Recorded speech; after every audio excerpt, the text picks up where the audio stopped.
Fala pessoal que nos acompanha sempre aqui no Instagram.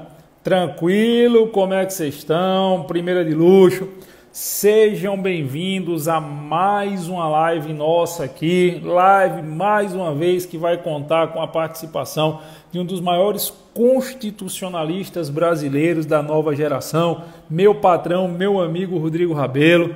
Vão chegando, a primeira coisa que eu preciso que vocês me falem é se o som tá chegando legal, se vocês estão me ouvindo direitinho aí, que vocês sabem que de vez em quando o Instagram fresca com a gente, então eu preciso que vocês me digam se o som tá chegando legal. A Emanuele Marinho por aqui, bom dia. Meu patrão Felipe Menezes, um abraço, Felipe tá por aqui também. Paulo tá dizendo que tá primeira de luxo, a Jéssica, bom dia. O Hernani Jiu-Jitsu tá dizendo que tá ok. Pronto, então agora é só a gente esperar o professor Rodrigo Rabelo mandar o convite. Deixa eu ver se ele já mandou. Rabelão que está lá na Paraíba, ainda não. Só aguardar o professor Rodrigo Rabelo chegar aqui. Afinal, o tema que nós vamos tratar hoje é um tema afeto ao direito constitucional e que, por óbvio, vai produzir ou pode produzir reflexos, como tudo que envolve a Constituição, pode produzir reflexos no direito penal e nos demais ramos do ordenamento jurídico brasileiro. E enquanto o Rodrigo Rabelo chega, já me permita antecipar. Nós vamos conversar hoje sobre um requerimento feito ontem pelo ministro Marco Aurélio Mello, ministro do STF, Marco Aurélio Mello, à presidência do STF, para que haja uma alteração no regimento interno do Supremo Tribunal Federal e pedidos que, porventura, tenham decisão que possam impactar a atuação direta de outros poderes da Federação, de outros poderes da República, sejam apreciados exclusivamente pelo pleno do tribunal, exclusivamente pelos 11 ministros do tribunal. Vocês viram toda a repercussão que produziu, toda a situação que foi gerada, vamos usar a expressão assim, situação, pela decisão monocrática do ministro Alexandre de Moraes em relação à nomeação do novo diretor da Polícia Federal. E aí, a partir de tudo isso, criou-se uma confusão enorme em cima do Supremo, toda uma série de questionamentos.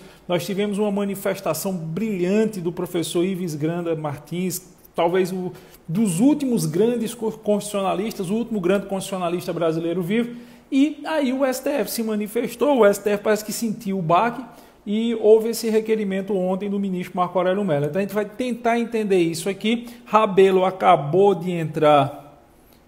Pronto, o Rodrigo Rabelo acabou de chegar. Eu vou trazer o constitucionalista, que é quem entende efetivamente da história, tá certo? Deixa Rabelo chegar aqui, deixa Rabelo conectar. Pronto, chegou o bonitão das tapioca. Bom dia, meu patrão. Bom dia, patrão. Como é que você tá, meu velho? Tudo bom? Tudo em paz, graças a Deus. Como é que estão as coisas aí pela Paraíba? Tá tudo bem também, graças a Deus. Aquela agonia grande por causa dessa quarentena sem fim, mas sobrevivendo. Mas enquanto tiver verba, vai ter quarentena. Só vai acabar a quarentena quando acabar a verba. Quando acabar a verba. Para prefeitos e governadores. Mas vamos lá, como sempre eu gosto de fazer, já fiz várias lives nesse período aí com o Rabelo, mas eu sempre gosto de fazer as devidas apresentações, que pode ser que tenha alguma alma aí que ainda não conhece o professor Rodrigo Rabelo. Rabelo, além de ser professor de Direito Constitucional do JUS 21 e além de ser, como eu sempre digo, um dos maiores constitucionalistas da nova geração, a antiga geração tinha Pinto Ferreira, Ives Granda Martins e por aí vai. E a nova geração tem nomes de tamanho expoente, como é o caso de Rabelo. Rabelo também é advogado eleitoralista e Rabelo é procurador autárquico aí no estado da Paraíba. Fala aí certo, o cargo é procurador autárquico mesmo, né? Na verdade, é chefe da assessoria jurídica, né? Aí Pronto, é equivalente à procuradoria. Pronto, é chefe da assessoria jurídica aí no governo do estado da Paraíba. Porque não basta, tem que ser logo tamposo, né? E aí Rabelo sempre nos ajuda com essas questões envolvendo direito constitucional. Então, Rabelão, eu vou abrir primeiro para o seu bom dia, depois eu já tenho uma primeira pergunta para lhe fazer. Bom dia, meu amigo. Muito obrigado mais uma vez pelas devidas apresentações. Você sempre enche a bola do amigo. Muito mais por amizade e carinho, viu? Porque por realidade. Saudade de você, viu, Jovem? Tava com saudade de participar aqui nesse bate-papo com você. Eu sei que eu posso dar uma entradinha para dar aquela olhadinha no pezinho da conversa, como você disse, né? E aí vamos sim comentar sobre essa questão que eu achei bem interessante, esse ofício encaminhado pelo ministro Marco Aurélio ontem. E a sensação que eu tenho, Giovanni, analisando os atos do Supremo, é meio aquele filme Crash, No Limite. Você chegou a assistir esse filme, Crash? Assisti. Crash era um filme que era o seguinte, você, para quem não assistiu, você vai acompanhando o filme, tem vários enredos, vários personagens, e aí você cria um preconceito com um personagem, acha aquele personagem a pior personagem do filme, aí no final tem um plot twist, uma virada aí, o personagem vira bom, o que era bom vira ruim, enfim. E o STF tá meio nessa linha, né? Marco Aurélio é um cara que eu vinha criticando bastante ano passado, e aí Marco Aurélio me surpreende com essa, né? Então, assim, particularmente... Eu não vou mentir, não. Quando eu vi a notícia, Marco Aurélio pediu alguma coisa, eu já esperei o pior. Eu fiz um juízo de valor negativo antecipado, que é um erro de qualquer profissional fazer isso. Mas quando eu li o nome, Marco Aurélio Melo faz um requerimento, antes de ler a notícia, eu digo, meu irmão, se já estava ruim com Alexandre de Moraes, agora acabou de pipocar. E quando eu li a notícia, eu disse, não, peraí, vamos dar a César o que é de César, dar a Deus o que é de Deus, aqui merece aplauso. E aí eu postei a notícia no meu Instagram, e eu notei que as pessoas parecem que fizeram o mesmo juízo de valor, parece que elas não entenderam qual foi o requerimento do ministro Marco Aurélio e começaram a detonar. E eu não consegui compreender. As mesmas pessoas que detonaram o Alexandre de Moraes estavam detonando o pedido do Marco Aurélio. Então, para a galera entender aí, certo? Para a galera conseguir compreender. Rabelo, explica basicamente o que foi a decisão do Alexandre de Moraes da semana passada e por causa dela, e explica qual o pedido que o Marco Aurélio fez de mudança no regimento do STF, por favor. Essa é a primeira pergunta. Beleza, patrão. Então, pessoal, para simplificar a questão, o que é que acontece? Semana passada nós tivemos uma análise em uma ação judicial de caráter subjetivo, ou seja, um processo judicial que tinha partes, que tinha sujeitos sendo discutidos, e o ministro Alexandre de Moraes, monocraticamente, ou seja, ele sozinho, sem submeter ao plenário, ele monocraticamente sustou um ato de nomeação praticado pelo presidente da República, que tem essa prerrogativa de livremente nomear e exonerar de funções de confiança. Explica o que é monocraticamente, pode ser que tenha gente sozinho, que não seja do direito. O Supremo Tribunal Federal, ele é uma corte, né, um tribunal é um conjunto de juízes, de ministros nesse caso, e o ministro Alexandre de Moraes sozinho, só ele, sem ser uma decisão colegiada, sem ser uma decisão do grupo de ministros, ele sustou esse ato de nomeação. Então isso ocorreu semana passada, atendendo inclusive uma previsão do próprio regimento interno do Supremo Tribunal Federal, e um ministro da corte, ele suspendeu esse ato de nomeação do presidente da República sem precisar submeter a questão ao plenário, né? Que foi a questão do Ramagem, que tinha sido nomeado pelo presidente da República para ser o diretor da Polícia Federal, e houve um pedido do Partido Democrático Trabalhista, se eu não me engano, do PDT, que o PDT pediu para que suspendesse, aí surgiu aquele impasse, porque em tese é competência privativa do presidente nomear o diretor-geral da Polícia Federal. Cargo e função de confiança, né? Então, que é livre provimento e livre exoneração. Então, o presidente estava se resguardando no amparo de lei e o ministro Alexandre de Moraes achou que haveria algum tipo de quebra de impessoalidade e aí decretou a proibição disso. E a partir disso surgiu todo aquele rebuliço da semana passada. Aí, agora explica o que foi que o Marco Aurélio pediu ao STF. Então, o que é que acontece? O ministro Marco Aurélio, em um ofício encaminhado à presidência da Corte, ele pediu que fosse feita uma alteração no regimento interno do Supremo Tribunal Federal. No artigo 5º do regimento interno do STF, eu tenho as competências do plenário. O que significa competência do plenário? O que somente o colegiado, o grupo todo de ministros, pode fazer de maneira colegiada, de maneira conjunta, né? O que não pode fazer um ministro de maneira monocrática, como ocorreu com Alexandre de Moraes. E aí ele pediu que fosse inserido, e aí, Giovanna, eu vou pedir licença para que eu faça a leitura do dispositivo assim como consta. Eu estou com o ofício do ministro aqui aberto no computador, e ele pediu que fosse inserido no artigo 5º do regimento interno do Supremo Tribunal Federal, um inciso 11 com a seguinte redação: compete ao Pleno do Supremo Tribunal Federal apreciar pedido de tutela de urgência quando envolvido ato do Poder Executivo ou Legislativo praticado no campo da atuação precípua.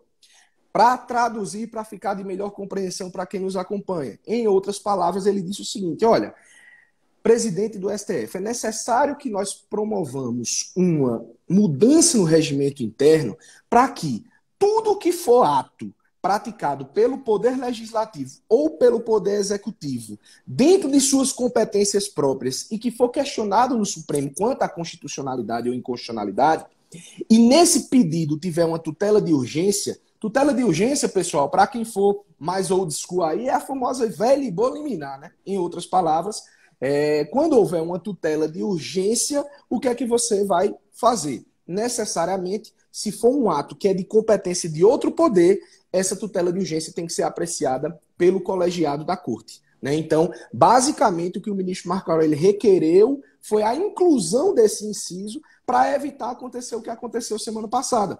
Porque o ministro Alexandre de Moraes, ele não tem a competência de dar uma decisão terminativa de maneira monocrática.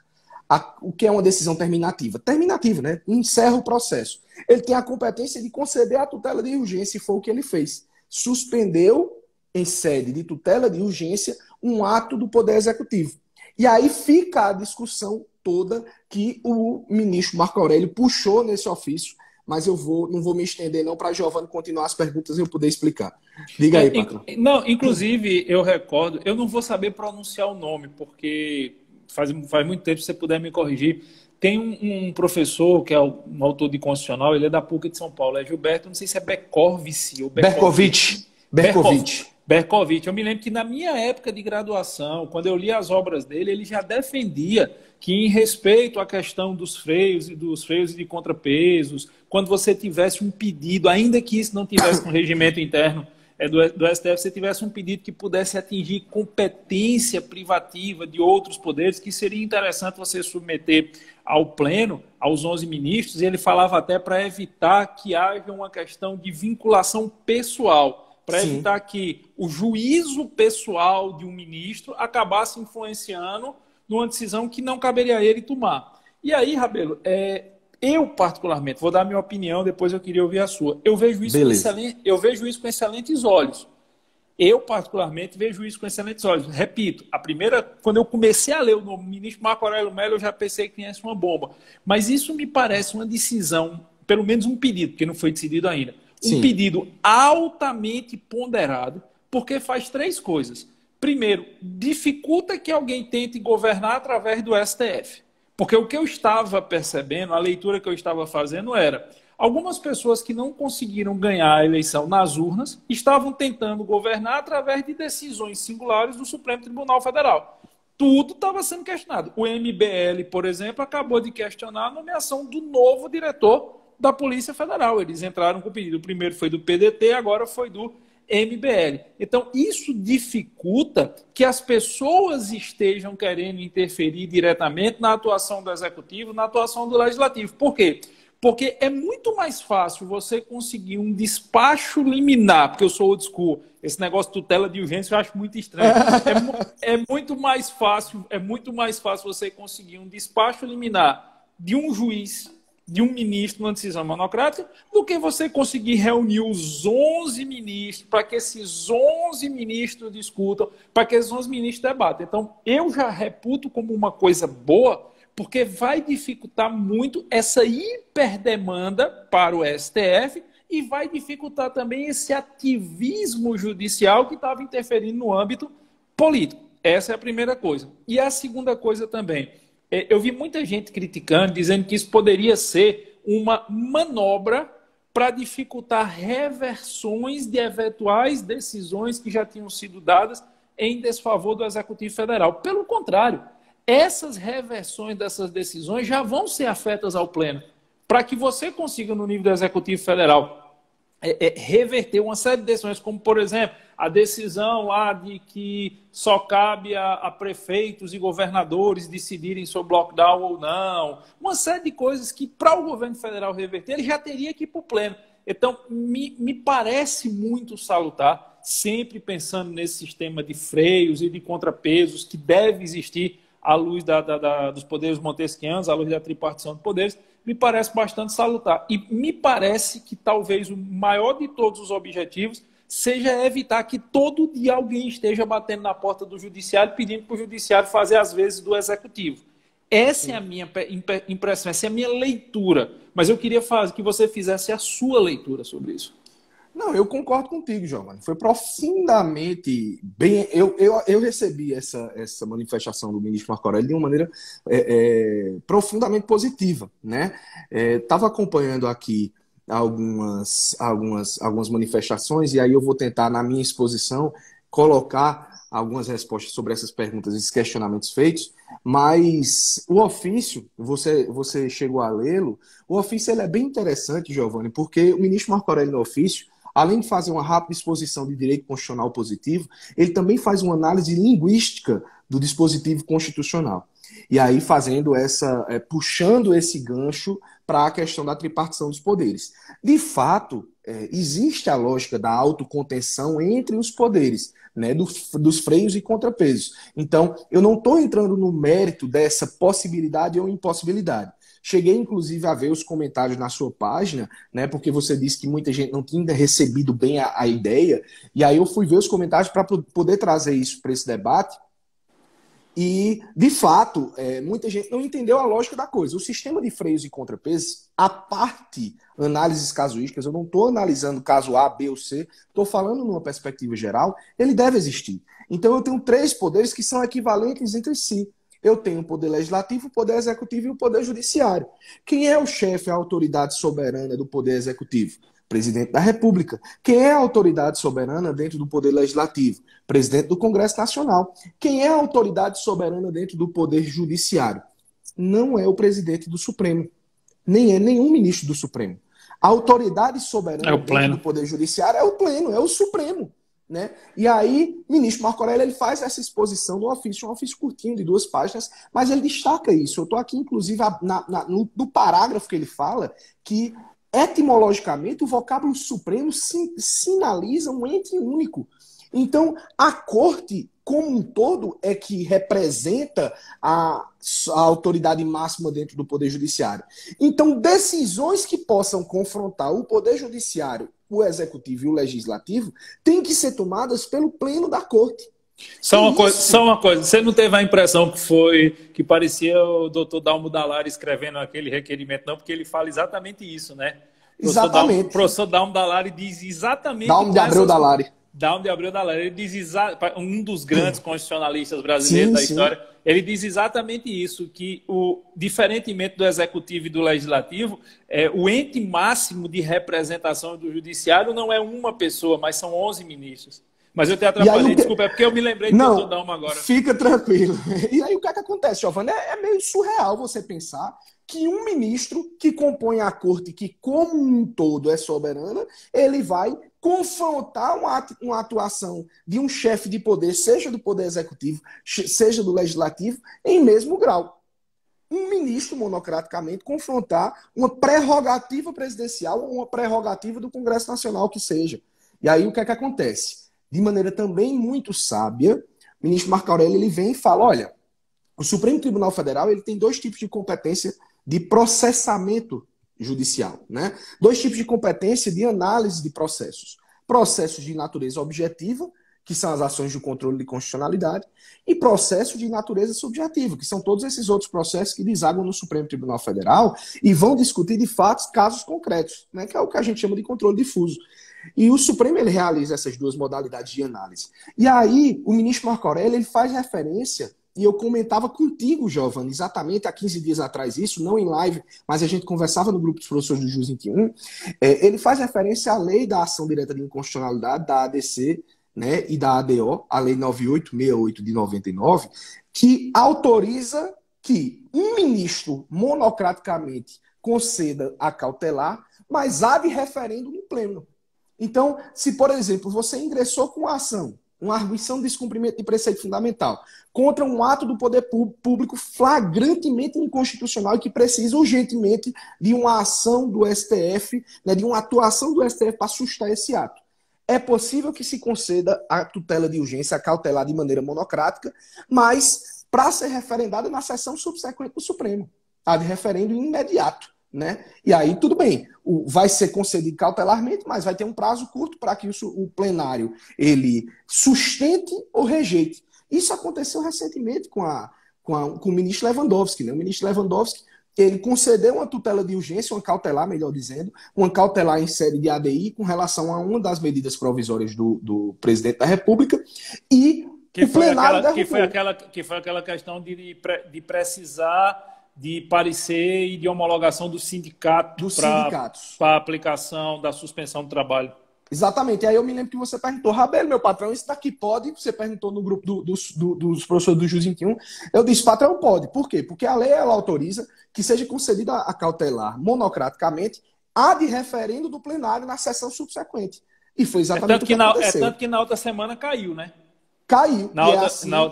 É essa a proposta que o ministro Marco Aurélio ele faz. Né? É exatamente essa possibilidade de que, tudo bem, entendam-se as urgências. Alguém colocou aqui, mas tutela de urgência demanda urgência, e se for preciso que urgentemente se suste um ato.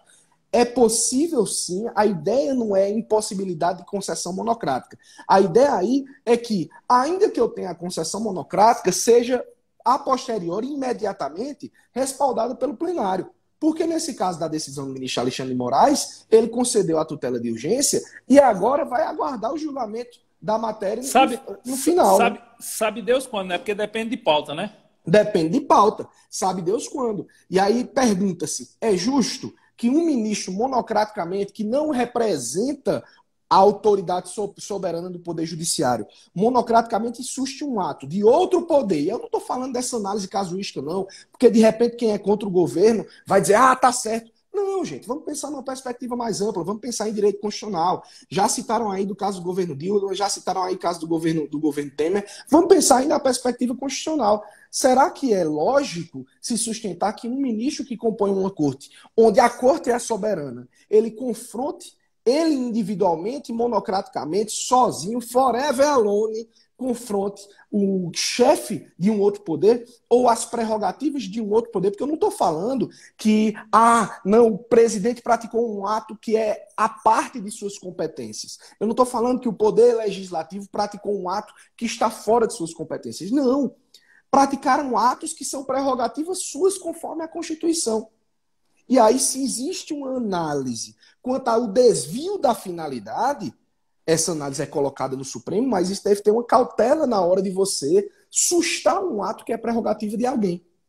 Até porque senão vai ficar uma questão de condução pessoal do ministro. Se o ministro não concordar com o governo, o ministro vai adotar um posicionamento. Como foi o que aconteceu. Sim. Se o ministro não concorda, ele vai adotar um posicionamento, aí, ao meu sentir, você joga a democracia para o espaço, porque ninguém votou em ministro do Supremo, votou em deputados, senadores, presidentes, governadores.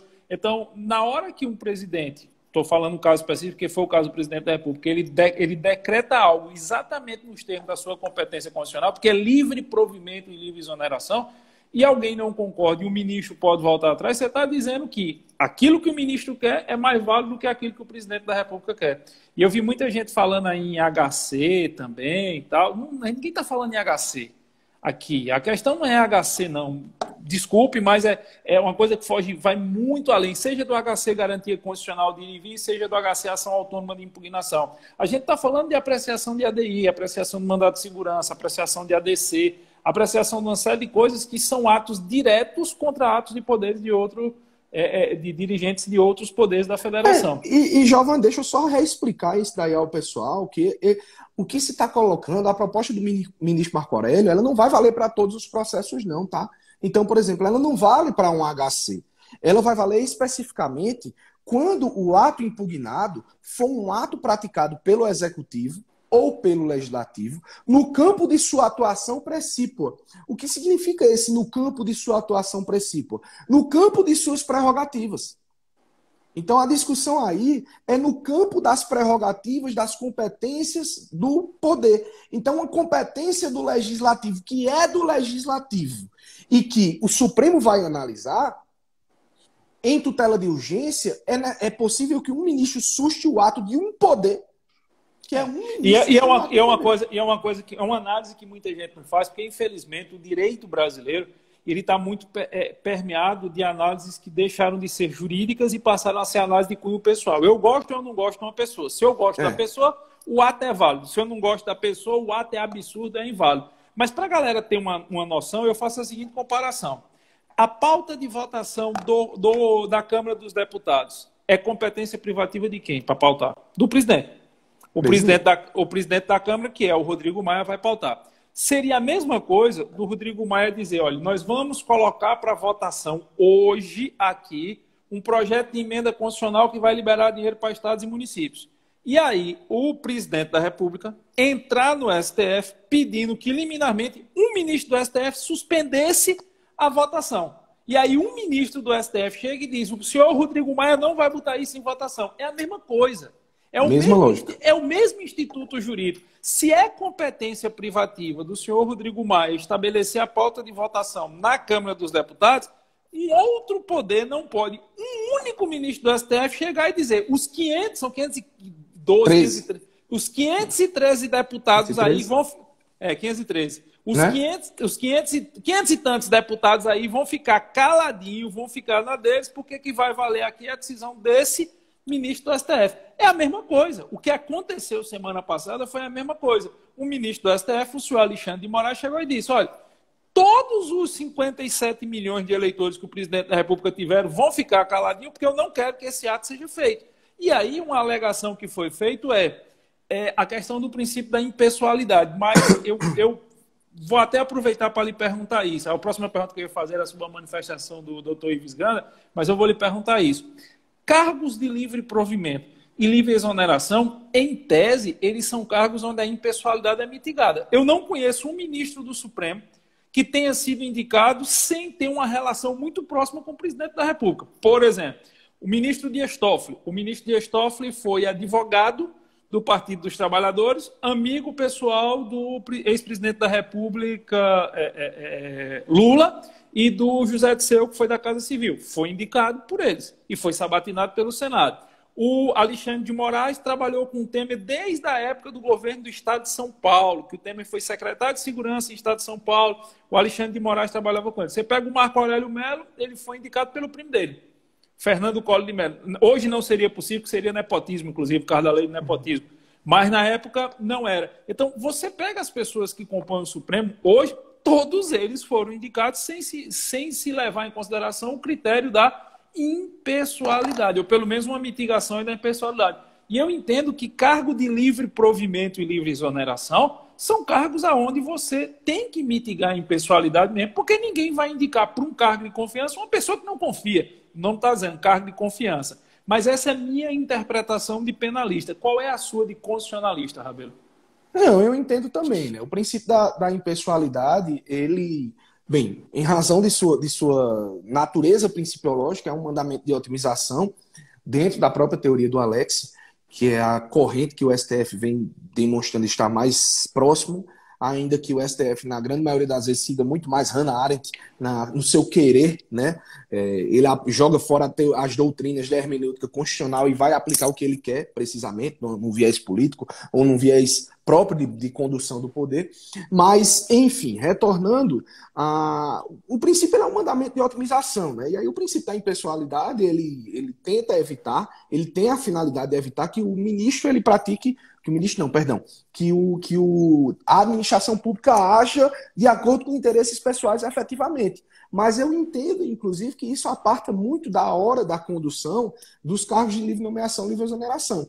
Alguns cargos, eles impõem os requisitos técnicos que precisam ser observados para que seja feita essa livre nomeação e livre exoneração, e pronto, dentro dos requisitos que já estão impostos em lei, a impessoalidade se configura ali reflexa, né? Até porque tem que se levar em consideração que a administração pública ela atua dentro da estrita legalidade, então ela vai agir dentro do que a lei estabelece. Eu não posso pegar e jogar para uma discussão, e eu li e reli várias vezes a decisão do ministro Alexandre de Moraes, que eu achei uma forçação de barra muito grande, por exemplo, na semana passada. Você sabe qual foi o único argumento jurídico que eu consegui ver na decisão do Alexandre de Moraes?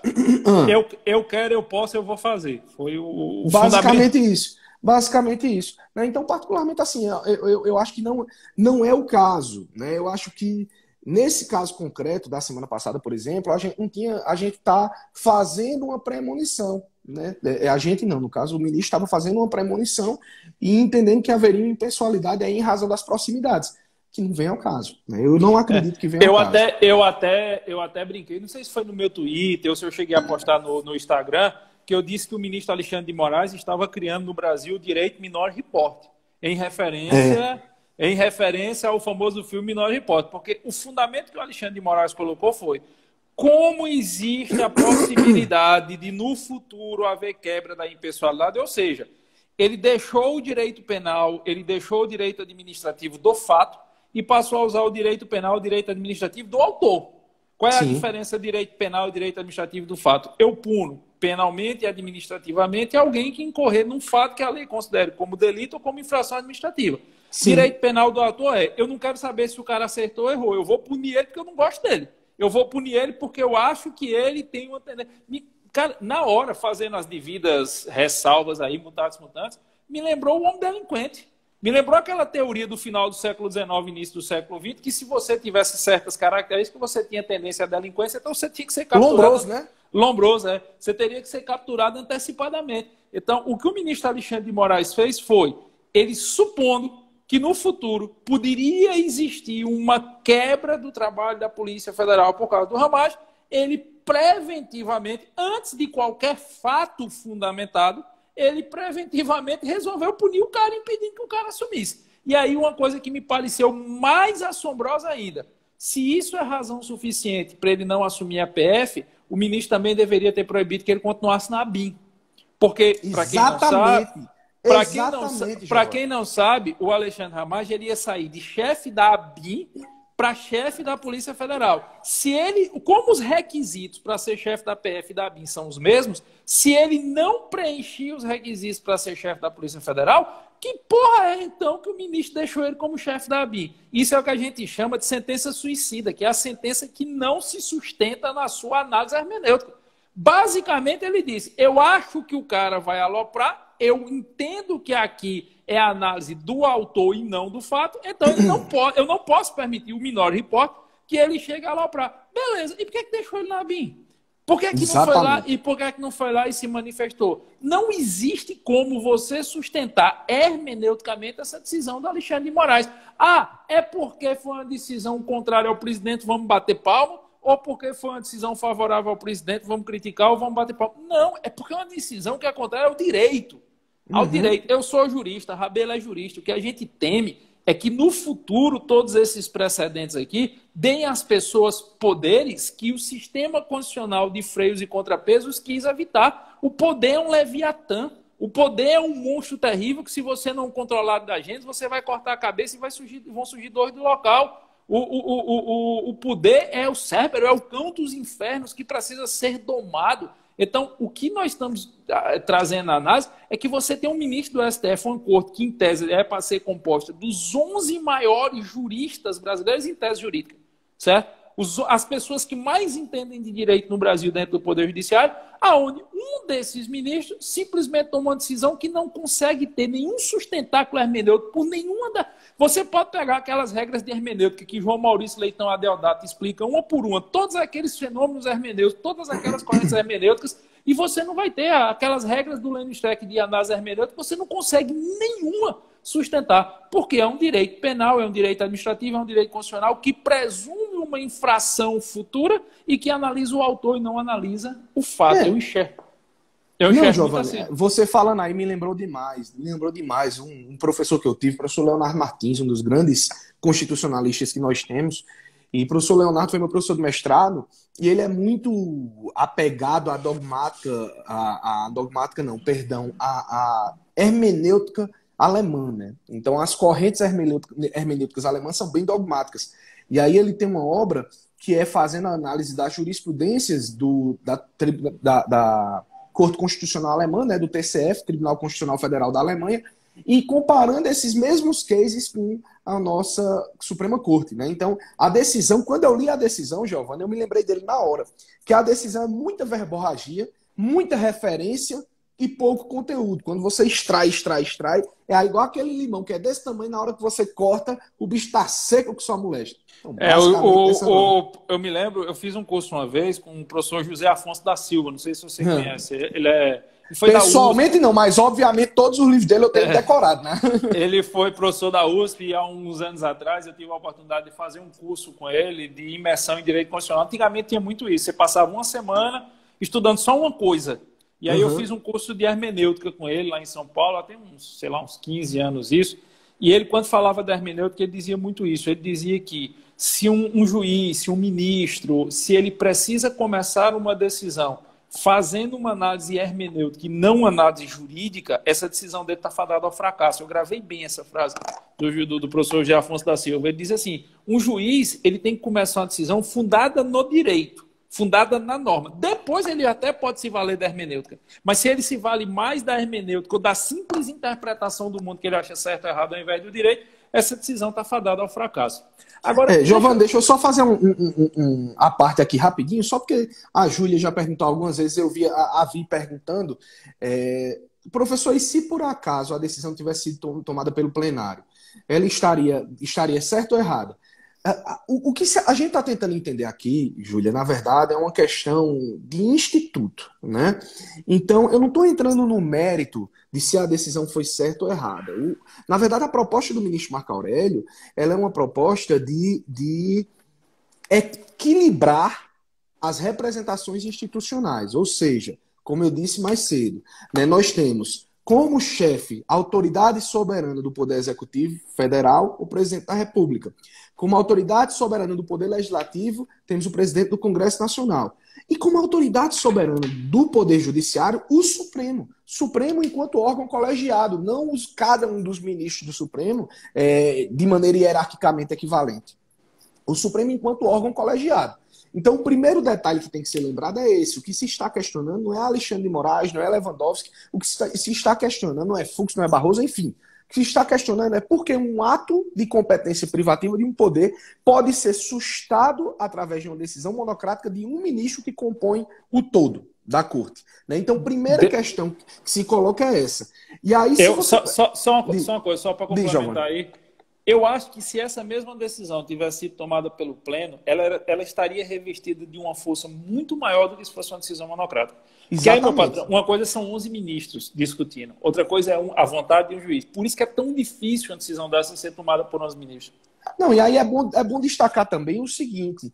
Aí ela perguntou se seria correto. Eu vou interpretar essa pergunta em dois paradigmas distintos, em duas perspectivas distintas. A primeira, se seria possível que o Poder Judiciário revisse atos do Poder Executivo. Isso aí existe desde 1803 com Marbury versus Madison, né, com o Judicial Review, que surge no direito norte-americano, e a gente traz para cá como controle de constitucionalidade. Né? É possível sim, faz parte do sistema de freios e contrapesos.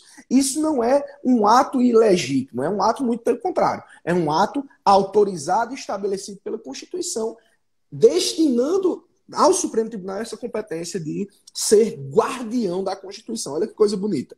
Agora, se você me pergunta, professor, você concordaria ou não? Aí seria uma análise casuística. Por quê? Porque teria que se ver os elementos que instruem o processo em cada uma das questões trazidas. Alguém colocou aí, professor, teve o caso do Renan Calheiros também, teve o caso de Lula, teve o caso da filha do Roberto Jefferson. Pessoal, ninguém... Mas aí é casuístico, não é? Aí é casuístico. E outra coisa, Giovanni, eu não balizo o que eu estudo. Eu não rasgo tudo que eu estudo para paixão política, não. Tem um fã teu que está aqui acompanhando a live, que várias vezes ele acompanha nossas lives. E, bicho, minha interpretação enquanto constitucionalista, ela não varia de acordo com eu gostar de A, B ou C, não. Minha interpretação enquanto constitucionalista, ela é uma interpretação profundamente pautada no que a Constituição passa. Senão não seria convicção, seria conveniência, né? E você não tem conveniência, exatamente. Você tem convicção. Eu não posso ser. Né? Eu acompanho o professor Lenin Streck. O professor Lenin Streck é uma grande autoridade de direito constitucional do país, ainda que ele tenha posições políticas e ideológicas muito bem definidas, inclusive, eu estou me lixando para o que é que ele pensa politicamente. O professor Lenin Streck, ele tem uma postura na defesa da Constituição que é a mesma desde que eu comecei a ler o professor Lenin Streck 15 anos atrás. né? Professor Lênio, ele é um positivista que admite uma relativização mínima, aplicando esses princípios hermenêuticos e deixando de lado tudo que é esse negócio que inventaram, de uma interpretação profundamente aberta, seguindo, por exemplo, vontade de povo. O ministro não está aí para seguir isso, não. Segundo ele, inclusive, isso é a interpretação de quem não estuda o direito, porque ele diz que quem não estuda o direito quer que qualquer coisa seja direito. Eu gosto muito dessa frase do Lênio. Também não concordo com as posições políticas dele, mas acho ele um constitucionalista de mão cheia e adoro essa frase dele. Ele disse que só quer uma interpretação aberta demais quem não estudou o direito. Porque quem estuda o direito a fundo não aceita essa história que qualquer coisa é direito, porque nem tudo é direito. Direito tem que ter um dogmatismo, né? Giovanni, quantas vezes eu levei lapada? Quantas vezes eu levei lapada por tentar ser... Tentar, né? Porque a gente nunca atinge a perfeição, mas tentar ser o mais... correto no que tange a defesa da Constituição dentro do ideal que eu acredito. Óbvio, todos vamos ter perspectivas próprias do que é a Constituição, do que é hermenêutica, quais são os critérios. Eu me considero um positivista analítico, muito na linha do professor Técio Ferraz, né? Eu entendo que nós temos um conjunto de direitos naturais que na nossa Constituição de 88 estão lá previstos e a gente vai segurar aquela lógica que a Constituição estabelece em ponto final. Se a gente está achando ruim, que seja feita uma nova Constituição. Agora, o que eu não posso é delegar a uma pessoa que eu nunca votei na vida, que é um ministro do Supremo Tribunal Federal, a competência para dizer a voz, para aplicar, deixar de lado a Constituição e aplicar, num caso concreto, a voz do povo. Quem é ele para dizer a voz do povo? Qual foi o procedimento democrático que ele realizou? Plebiscito? A voz do povo é urna, né? E outra, a voz do povo é a urna. E outra, Barroso disse isso semana passada, viu? Barroso disse isso semana passada. Luiz Roberto Barroso disse, só para te interromper, Giovanni, mas ele disse, uma coisa é você fazer um processamento de uma ação de impeachment, por exemplo, havendo a fundamentação técnica. Outra coisa é você querer impor um processamento por desgosto e por... achar que o governo está indo ruim. Isso daí se resolve em urna. Impeachment é com crime, né? Por exemplo, ele disse isso. E com crime de responsabilidade, tem mais essa, né? E uma coisa que eu acho curiosa, e o pessoal ainda diz assim, beleza, mas então resolve-se nas urnas. E já aconteceu na história do Brasil, por exemplo, de se pedir a opinião do povo nas urnas e não ser respeitado. O Estatuto do Desarmamento é uma prova. Fizeram um plebiscito no Brasil para saber se o brasileiro era a favor ou não da comercialização e porte de arma de fogo, e a maioria do povo brasileiro foi a favor, e na época o então governo, que era do ex-presidente Lula, fez de conta que não teve plebiscito. Feito, não é porque o povo decidiu, mas o povo decidiu errado. O pessoal não sabe o que é bom, e por que pergunta? Se a própria população não é capaz de decidir sobre ela mesma, você está dizendo que existe uma casta de iluminados, uma casta de seres superiores que tem o direito de decidir o que é bom, o que é ruim para mim.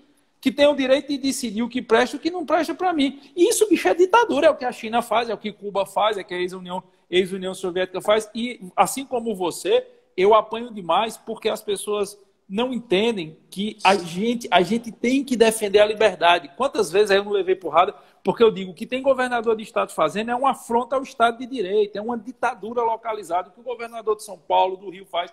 E o que mais me impressiona, cara, é que os juristas estão calados. E muitos juristas que eram para estar falando, que eram para estar se posicionando na defesa do direito, eles estão calados.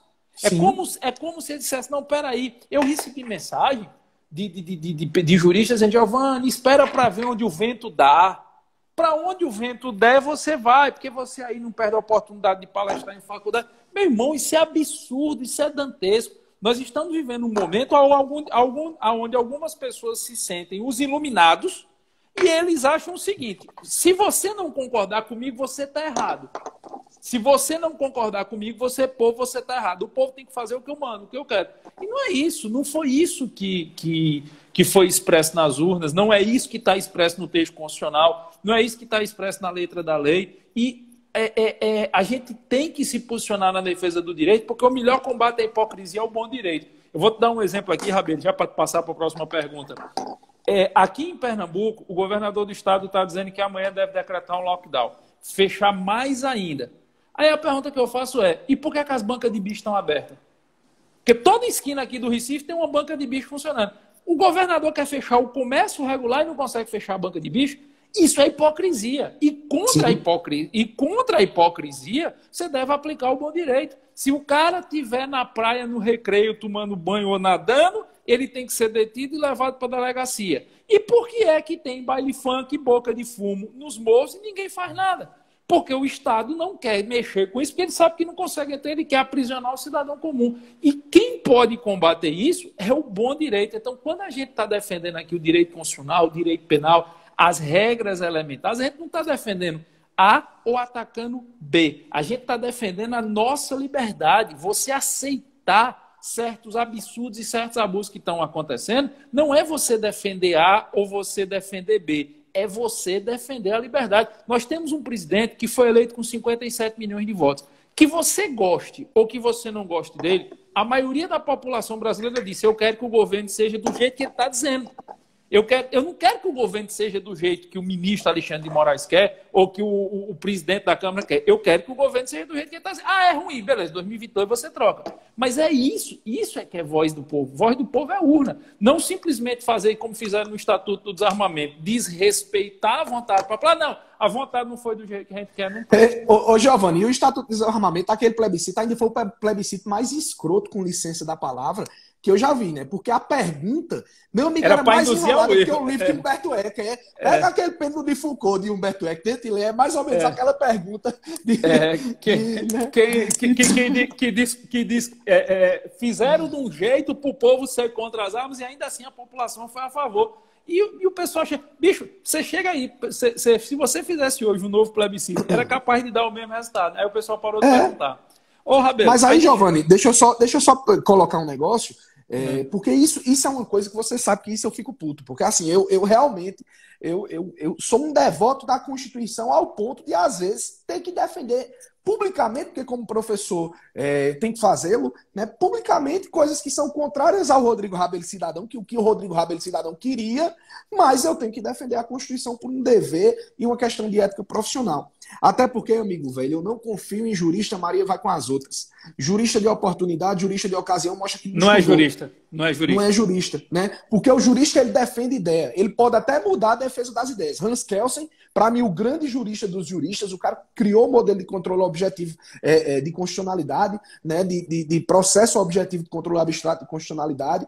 Hans Kelsen, que teorizou toda a lógica da estrutura de Estado que a gente tem, da hierarquia vertical das normas. Hans Kelsen, que foi o mesmo que criou o Tribunal Constitucional Austríaco e o modelo de controle abstrato. Hans Kelsen, ao final da sua vida, com sua teoria da norma, ele já vem relativizar tudo que ele disse em teoria pura. Então isso daí é fato. Um pesquisador, ele pode, devidamente embasado, mudar sua percepção de direito após estudos, após evolução científica, após resultados negativos dos estudos anteriormente feitos. Isso faz parte da ciência. Agora, não se admite um jurista que muda de um dia para uma noite por causa de ou o entendimento de todo mundo, que todo mundo quer que seja assim, modinha, ou quem contratou ele. Minha função de seguir o que quem me contratou, eu exerço como advogado. Como doutrinador, não faço, não. Eu sustento. Exatamente. E outra, Rabelo, quando passar tudo isso, o que vai ter de jurista se posicionando não está na brincadeira. Agora, a galera não tem coragem. E jurista que não tem coragem de dar a cara e dizer: minhas ideias são essas, eu sempre defendi isso e eu vou sustentar isso, não merece o título de jurista. Porque jurista tem que defender o que acredita e tem que defender a liberdade. Eu defendo a liberdade, você defende a liberdade por formas diversas, mas a gente defende a liberdade, a gente defende a lei. E a hora de defender a liberdade é na hora do pau, é na hora da guerra, é na hora de levar porrada. Ah, não, eu vou ver o que é que eu penso. Quem precisa ver o que é que os outros dizem para saber o que é que pensa é porque não estudou. Porque se tivesse estudado de verdade, não ia depender da cabeça dos outros para pensar, não. Exatamente, patrão. E falando em estudar, deixa eu lhe fazer a última pergunta aqui. Diga lá. Esse final de semana agora, houve a divulgação do manifesto do que, para mim, é o último grande constitucionalista da antiga geração vivo, que é o professor Ives Ganda Martins. Ives Ganda pai. Sim. Pai. Porque tem o Ives Ganda filho, que é do tribunal, do TST. Foi presidente do TST. Eu estou falando do pai. Ele deve ter uns 85. Cotado para o STF, inclusive, né? Mas não tem mais idade. Ele deve ter quase 90 anos de idade, né? Então, não, o filho. O filho, sim. O filho, sim. O pai não. O pai já passou da expulsória. E aí, ele acompanhou a criação da Constituição de 88. Ele era parceiro de escrita de Pinto Ferreira. A gente está falando de um cara que escrevia com Pinto Ferreira. Não estou falando de qualquer um. Eu tenho um livro de direito tributário dele, é mais ou menos desse tamanho. E o professor Ives Ganda Martins, ele fez lançou um manifesto que repercutiu muito nas redes sociais, onde ele chegou e disse que, com todo respeito ao Alexandre de Moraes, o que ele tinha sido feito não tinha fundamento nenhum. Dentro daquela linguagem rebuscada, daquela linguagem educada. Sim. E eu vi muita gente repercutindo esse posicionamento do constitucionalista Ives Gandra. Qual é a sua opinião sobre esse posicionamento? Não, eu concordo em gênero, número e grau, né? Eu disse isso no dia, Ives Gandra, ele veio dar a robustez necessária para a exposição, mas eu disse isso no dia que, enfim, quando eu li a decisão, Giovanni, eu juro a você, eu falei, meu Deus, é uma decisão de uma arrogância intelectual absurda, porque é verborragia pura, né? Inclusive, ele para justificar o que ele está decidindo, ele faz referência ao seu próprio livro na decisão, né? E ele está querendo justificar um absurdo e absoluto ativismo judicial que, enfim, não se condiz com a atuação do Supremo Tribunal Federal em questão de subjetivismo. Que esse caso é uma questão subjetiva, é um processo subjetivo.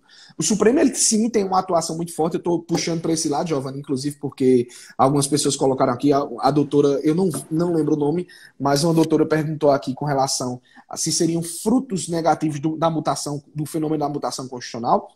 Não é nem isso, é você puxar, além da mutação, você tem um ativismo absurdo dentro da mutação, e aí você vai puxar esse ativismo para o processo subjetivo que é de tutela do Supremo Tribunal Federal. Isso é muito perigoso. Isso é muito perigoso. Por diversos aspectos que não vem ao momento falar. Mas no momento não me permite. Isso subverte, eu acho que até a lógica do controle de constitucionalidade, né? Tudo que se entende de controle de constitucionalidade vai para o espaço, né? Sim, a perspectiva do controle de constitucionalidade, e isso é uma coisa que vem se desenhando, Giovanni. Assim, professor Leonardo Martins, que eu já fiz a referência, mas repito a referência, ele fazia, gente, vamos ter muito cuidado com esses aplausos que nós batemos, essas palmas que nós batemos para essa atuação do Supremo, do modo como ela é. Por quê? Porque o Supremo vai chegar um momento que ele vai romper com o dogmatismo e vai simplesmente para a sua vontade expressa em forma de princípios, né? E é um fato. Leonardo, ele tem um artigo publicado, ele fazendo a análise do direito comparado daquela decisão do Tribunal Constitucional Federal com relação à união afetiva e a decisão do STF, né? Veja, o resultado é o mesmo nas duas decisões. Nas duas se permite, se autoriza. E o objeto do estudo dele não é se é certo ou errado autorizar, mas é a forma como a Corte se debruçou. Enquanto a Corte Constitucional Federal tem uma decisão extremamente sucinta, analisando com base na dogmática constitucional federal alemã, analisando dentro do princípio da isonomia, do âmbito de atuação do princípio da isonomia, uma coisa bem dogmática, no Supremo Tribunal Federal, a gente, em sessão de julgamento, em acórdão de julgamento, tem citação ao Chico Xavier. E assim, não desmerecendo a figura do Chico Xavier, mas ele não era jurista, né? Então, qualquer citação que seja exógena ao direito não pertence ao mundo de atuação do Supremo. Ainda que o Supremo vá analisar fenômeno social, contexto social, para que ele possa interpretar a Constituição, isso faz parte, inclusive, da própria hermenêutica, mas ele não pode deixar a revelia o direito para aplicar questões de perspectiva política e ideológica suas, em um coletivismo ali que existe naquela corte, né? Dentro da perspectiva dos 11 ministros. Então, assim, em retorno, eu fico devaneando quando eu vou falando da atuação do Supremo, porque, de fato, eu acompanho profundamente, você sabe disso, eu estudo jurisdição constitucional, né? Então eu acompanho diuturnamente a atuação do Supremo e muito, assim, não me choca a atuação do ministro nesse caso concreto, mas me reitera, né, me desperta o alarme ainda maior, né, para o que o Supremo vem fazendo no exercício de suas funções, né? Então o Supremo está puxando as rédeas de outros poderes sempre, e isso é muito perigoso. E o que me parece também estranho é que, ao mesmo tempo que você tem ministros que são essencialmente dogmáticos, que você concorde ou que você não concorde com as decisões dele. Mas você pega o decano Celso de Mello, a decisão do Celso de Mello é uma aula de direito constitucional. É uma aula intrínseca. Você começa a perceber que está existindo meio que uma depuração do dogmatismo. Não um ataque pessoal, não uma crítica pessoal, uma análise jurídica. Você pega os ministros que entraram por último, você pega o Alexandre de Moraes, você pega o Dias Toffoli, os últimos, a última leva de entrada. Você nota a falta desse dogmatismo. É meio assim, eu estou agindo porque eu quero, filo porque quilo, como se dizia antigamente, né? Fiz isso porque quis fazê-lo. Ao passo que você pega os ministros mais antigos, você pega eu dou sempre o caso do decano, porque eu sou fã do julgamento dele, mas você pode pegar um Nelson Hungria, ex-ministro da Suprema Corte, aí você pega aquele que saiu da história, o Sepúlveda. Sepúlveda pertence, são decisões dogmáticas, são decisões, ó, Sim. é baseado em lei e em precedente. Ok, porque eu posso estudar lei e precedente. Agora, quando você tem uma decisão baseada no filo porque aquilo, eu não posso estudar a psique do ministro. Eu vou entrar na cabeça dele para saber o que é que ele pensa, entendeu? Para saber o que é que ele acha. Rabelo, a gente está chegando ao final do nosso tempo aqui, tem mais 2 minutos para você. Eu queria primeiro parabenizar pela sua coragem, cara. E ao longo desses 40 dias que nós estamos vivendo esse momento de excepcionalidade gritante no país e, por consequência, no nosso direito, você nunca se furtou a dar sua opinião, você nunca mudou uma vírgula do que você sempre defendeu da Constituição. Eu conheço o Rabelo de antes, eu não conheço o Rabelo de agora, eu conheço o Rabelo... Ele foi meu aluno, para vocês terem uma ideia. Olha o tempo que faz que a gente tem contato, então você nunca mudou uma vírgula da sua percepção de defesa da Constituição. E eu lhe digo, no momento em que muitos juristas se acovardam, muitos juristas esperam a notícia do Jornal Nacional para poder dar sua opinião, você é um cara que demonstra uma coragem jurídica fora do comum. Então eu não podia deixar de fazer essa referência, eu não podia deixar de dar os parabéns a você e de agradecer por você sempre estar trazendo essa análise tão profunda e tão didática ao mesmo tempo para os nossos alunos. E a palavra final está contigo. Ô, meu irmão, eu lhe agradeço pelo carinho, mas a gente faz dentro muito do que a gente tem de referência, né? Você sabe que você sempre foi uma referência muito grande para mim. Hoje em dia eu tenho o prazer e a honra de trabalhar com você. Já trabalhamos juntos, inclusive, há um bom tempo. Essa semana passada eu coloquei a foto nossa na finada editora Armador, né? E os dois bem maguinhos, né? na nossa primeira publicação juntos. E para mim é uma honra, um prazer, um orgulho muito grande trabalhar com você e na equipe Jus 21. Alguns professores acompanharam a live aí e eu agradeço demais o carinho de sempre.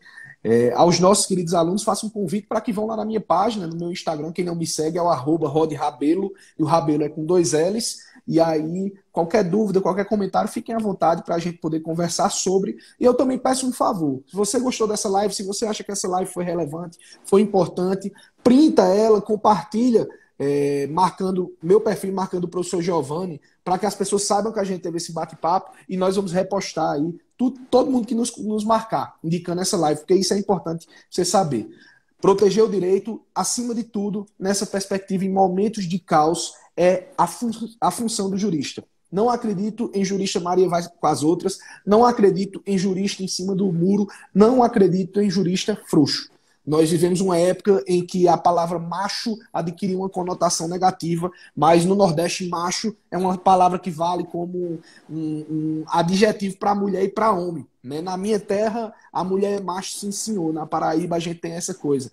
Então, não acredito em jurista frouxo. Jurista, seja homem ou mulher, tem que ser macho. Tem que ser arrochado e tem que defender, sim, a ordem jurídica e principalmente a Constituição acima de tudo. Beleza, Rabelo. Vão lá, @RodRabelo. Bota o Rabelo, @Rabelo. Vai no meu, vê lá quem eu sigo pouca gente. Rabelo tá lá nas pessoas que eu sigo. Amigo, obrigado demais de coração. Bom almoço para você. Juízo aí, se cuide. E se Deus quiser, a gente vai superar tudo isso aí. Valeu? Obrigado. Valeu, meu irmão. Cheirão. Tchau, tchau. Tchau.